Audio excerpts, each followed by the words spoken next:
Salve gente e benvenuti in questo nuovo video. Oggi condividerò con voi una teoria riguardante i videogiochi di Undertale e Deltarune. Teoria tra virgolette, perché alla fine ci sono così tanti indizi che sono praticamente certo che quello di cui parlerò accadrà. Inoltre voglio fare questo video anche per documentare che io queste cose ci ho già arrivato prima della loro futura rivelazione nei prossimi capitoli e che quindi sono un figo esagerato. Ore. Allora, qua mi ero segnato tre premesse, in realtà ne devo aggiungere una quarta. Poi premessa 1. La mia fonte sull'argomento della teoria sono state le wiki fandom di Undertale e Deltarune.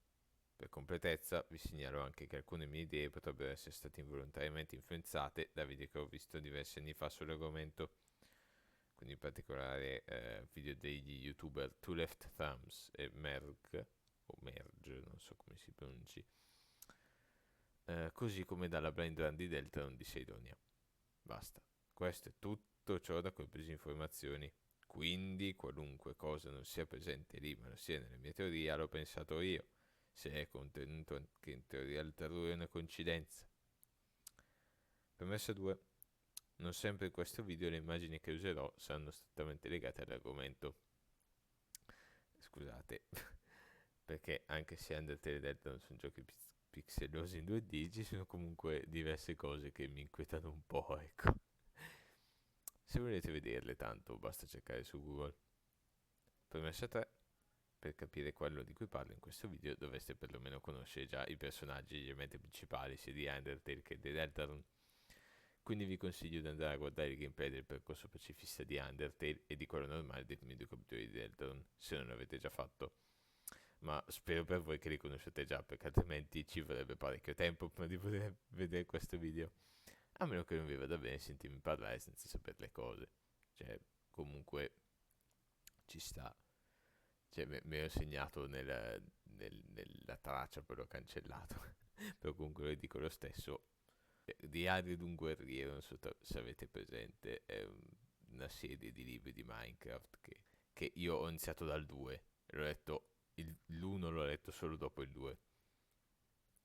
Quindi, cioè, e capivo benissimo anche così. Quindi se riuscite anche voi a capire benissimo così senza neanche dover guardare il gameplay, meglio per voi. Detto ciò, il protagonista di questo video sarà il personaggio più misterioso e criptico dei due giochi, così come uno dei più amati dalla community. Stiamo ovviamente parlando di VD Gaster. Inizierei con un'enorme presentazione di chi è questo Gaster e di tutti gli easter egg, o come vengono chiamati scherzosamente dalla community Gaster egg, a lui legati e rintracciabili in Undertale. Anche se li conoscete già, riguardateli. Ci potrebbero essere cose che non sapete o potrebbero essere utili per rinfrescarvi la memoria.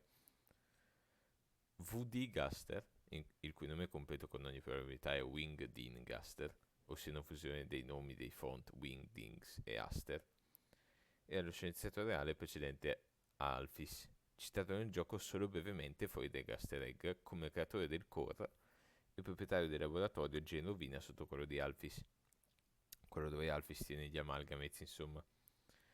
Il suo incarico tuttavia non durò a lungo, poiché, secondo alcuni NPC segreti di cui parleremo più avanti, è caduto all'interno di uno dei suoi macchinari disintegrandosi nello spazio-tempo. Sì, è strano ma ha senso, vi assicuro che ha senso.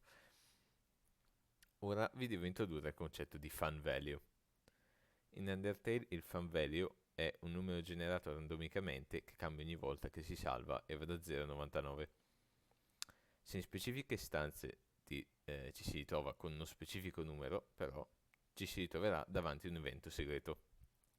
Di questi fanno parte numerosi Gaster Egg, assieme ad altri tre eventi apparentemente scorrelati che elenco brevemente. Se in fan value è 57 o 58 nella stanza del cruciverba, oltre a IC comparirà su di esso anche un pupazzo neve con la stessa faccia, di nome Nightmare, letteralmente incubo.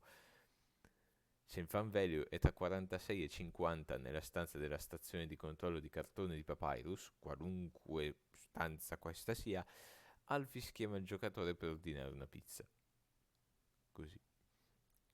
Se il fan value è tra 40 e 45 nella stessa stanza, Sans chiama il giocatore per chiedergli se il suo frigorifero funziona. Ora che forse avete capito come funzionano queste cose, passiamo ai easter egg veri e propri.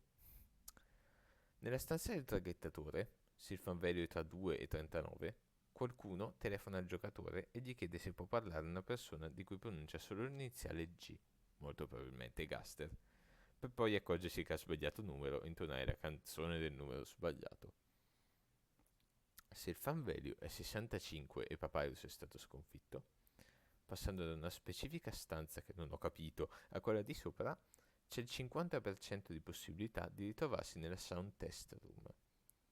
Qui si può scegliere quale riprodurre tra 4 canzoni, di cui 3 sono brevi jingle, e una chiamata nei file Mus ST IM, dove Mus ST significa musica della Sound Test Room, quindi IM è il nome effettivo della canzone. È denominata in game come Gaster's Theme. Una volta che questa viene riprodotta, non si può più cambiare canzone. E alla fine della traccia compare la scritta: grazie per il tuo feedback, ci vediamo presto. E ci si trova nella stanza della canna da pesca. Ognuno vicino a un preciso ascensore di Hotland si possono trovare 3 NPC completamente grigi, con la G non con la C, porca miseria, e che sembrano versioni corrotte di altri NPC, chiamati nei dati di gioco seguaci di Gaster, che raccontano della sua storia che vi ho spiegato prima. Se il fan value è 61, c'è il 50% di possibilità di incontrare una versione grigia del Ficus Licker. Se il fan value è 63, c'è il 50% di possibilità di incontrare una versione grigia dell'uccello azzurro a strisce gialle, assenti in Undertale ma che si trova nella biblioteca in Deltarune. Se il fan value è 62, c'è il 20% di possibilità di incontrare una versione grigia del tale che ha comprato una ciambella da Muffet. Quest'ultimo, in particolare, parla in rima e finito il suo discorso dichiara di avere in mano, dove l'NPC normale è una ciambella, un pezzo di Woody Gaster. Dopodiché egli sparisce mentre viene riprodotto il suono SND Mystery Go. Molto similmente ai seguaci di Gaster, si possono trovare altri 2 personaggi in versione grigia e corrotta. Se il fan value è 90 o più di 90, su un ponteggio a waterfall si trova una versione grigia di Monster Kid, che ti dice che è spaventato all'idea che esista un mondo che è identico al suo in tutto e per tutto, con l'eccezione che lui non c'è. Se il fan value è compreso tra 80 e 89, sempre waterfall, si trova un NPC azzurro come un'ostrica come testa. Lei ti dice che le piacerebbe se incontrassi la figlia della sua vicina di casa, Susie, personaggio mai visto nel gioco e che guarda caso si pronuncia uguale a Susie, protagonista di Deltarune. Tuttavia, dopo aver battuto Asriel, se il fan value è precisamente 81, mentre altrimenti direbbe un discorso molto simile a quello precedente, lei dice specificamente che il momento in cui il protagonista incontrerà Susie si sta avvicinando. E mentre lo dice diventa grigia, la sua testa diventa un occhio gigante, subito dopo sparisce col suono SND Mystery Go. In conclusione degli eventi del fan value arriviamo al Gaster Egg più famoso, che costituisce l'unica vera apparizione di persona dello scienziato. Se infatti il fan value è 66, mentre si cammina tra la stanza del formaggio nel cristallo e quella del telescopio, si verrà teletrasportati in un breve corridoio. In questo però c'è una possibilità su 10 che compaia una porta. Entrati in questa porta ci si trova in una piccola stanza grigia davanti a una figura misteriosa, di cui mostra una carta creata da un fan, la quale è l'unica della collezione di carte da lui create a non essere stata resa merchandise ufficiale da Toby Fox. Quindi è la cosa più vicina a una cosa ufficiale che posso mostrare senza far vedere la figura direttamente, che è un po' inquietante per quanto siano 2 pixel. La figura in questione è bianca con un vestito nero, con la testa crepata, quindi presumibilmente uno scheletro, l'occhio destro chiuso e l'occhio sinistro completamente nero. Se si interagisce con, se si interagisce con questo tale, nominato nei file di gioco Mystery Man, egli aprirà l'occhio chiuso. e in entrambi si formeranno due pixel bianchi, come gli occhi di Sans. Ma solo per qualche frazione di secondo, prima che scompaia con il suono SND Mystery Go. Il fatto che questo suono sia già utilizzato da altri due personaggi legati a Gaster e che il nome in codice del personaggio include la parola man e il Gaster's theme si chiama him, quindi l'uomo e lui, rispettivamente, sono già buone prove che il Mystery Man sia proprio lo scienziato misterioso. Ma più avanti, parlando del suo legame con Sans, la cosa sarà pressoché ovvia. Ora direi di elencarvi qualche altro breve evento legato a Gaster, rintracciabile solo in stanze accessibili solo modificando il salvataggio del gioco. La stanza numero 272 è una piccola stanza nera con un ammasso bianco al centro. Interagendo con esso compare un box di dialogo con scritto asterisco spazio aperta parentesi quadra redacted chiuse parentesi quadra nel font Wingdings, da cui prende il nome V di Gaster. Questa massa bianca, secondo diverse teorie, potrebbe quindi essere una parte dei resti di Gaster. Inoltre, uscendo dalla stanza verso sud, ci si ritrova nella Sound Test Room. Di questa figura si sa inoltre che sarebbe dovuta originariamente comparire interagendo con una struttura cancellata, facendo comparire il dialogo asterisco spazio X, nuovamente in Wingdings.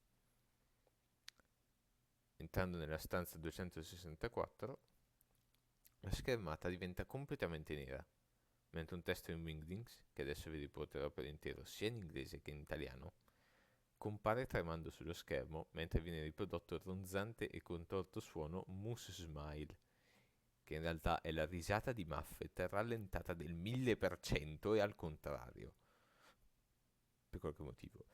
Il testo è introdotto come annotazione numero 17 e se ci fate caso, in game nelle annotazioni di Alphys la numero 17 scritta da lei è assente, come